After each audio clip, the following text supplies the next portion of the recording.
if somebody doesn't fund cultural institutions, a lot of them will not survive. The institutions are fighting for their lives. And a lot of the projects that we've been working on, bear in mind that some of these we've been working on for well over a year, maybe 2 years, are still motoring forward. In this current environment, we did have to look at the museums and understand how the landscape should change and how we could give people access before they get there or from home instead of being on site. I always look for ways in which the future is inspiring and moving forward. Particularly our focus is on things that are both innovative as well as meaningful at the same time. So we're less focused on feature sets and on some of the gizmos and more focused on how you can use technology or just innovation in general, just thinking differently about experience design in order to create meaning for visitors and for institutions, for businesses and for brands. Life in the theme park world at the moment is quite varied. Some projects are still fully funded and still continuing, primarily China and Middle East. In the US, things are obviously not quite so cozy, with Walt Disney organization announcing that they're laying off 28,000 people across the board on their theme parks. So that's Imagineers and people in the parks themselves. Universal have put on hold their third gate in Florida. So obviously that has a huge knock-on effect to members of the TEA and colleague companies and competitors who are counting on that work and obviously resourced to take on some very large theme park projects. I have to be blunt and honest and say that I think 2021 is going to be a challenging year. The weirdest thing is our potential pipeline for projects is actually quite high, and it's actually higher than it was pre-COVID. But there's uncertainty, and we can't control that uncertainty with clients, for various reasons that could be mostly due to funding.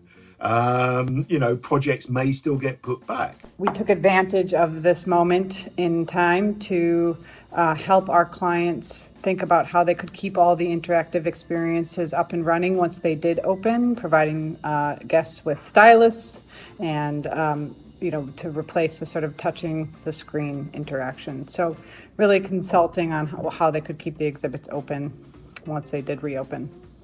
And so hearing, for example, about the new momentum around cell phone usage in the time of COVID, I thought was very, very effective in opening doors, both for visitors and also, frankly, for our clients to suddenly rethink how much they're using maybe touchscreens or embedded hardware when they could actually rely on visitors' own cell phones. If somebody doesn't fund cultural institutions, a lot of them will not survive because they cannot make the money. It's as simple as that.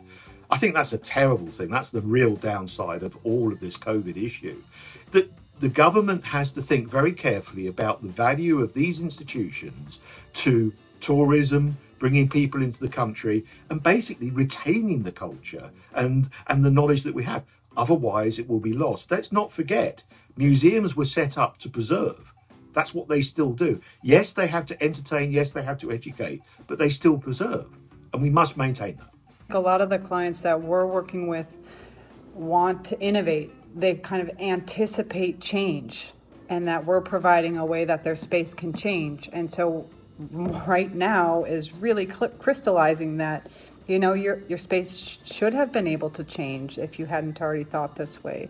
And so, yes, it's taking a moment to kind of make sure that we're on the right track, but the people that are already building things, wanting to innovate, wanting to understand how their space can anticipate big and small changes like we're going through right now are very eager to understand what it means. This isn't going to sort of improve overnight once we find a vaccine, because obviously everything's got to start up again. Theme parks have got to start making money again.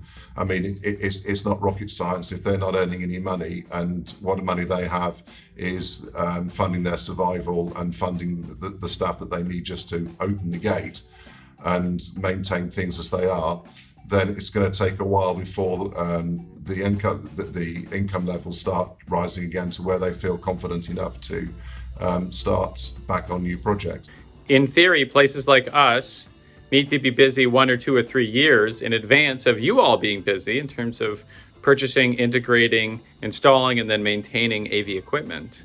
And that is the reality where we are. We're still writing out projects that we had engaged with before COVID. We have yet to land any projects that that have been initiated post-COVID. There's been one or two maybe small RFPs, and I've heard that there's some work out there, but I certainly haven't seen it.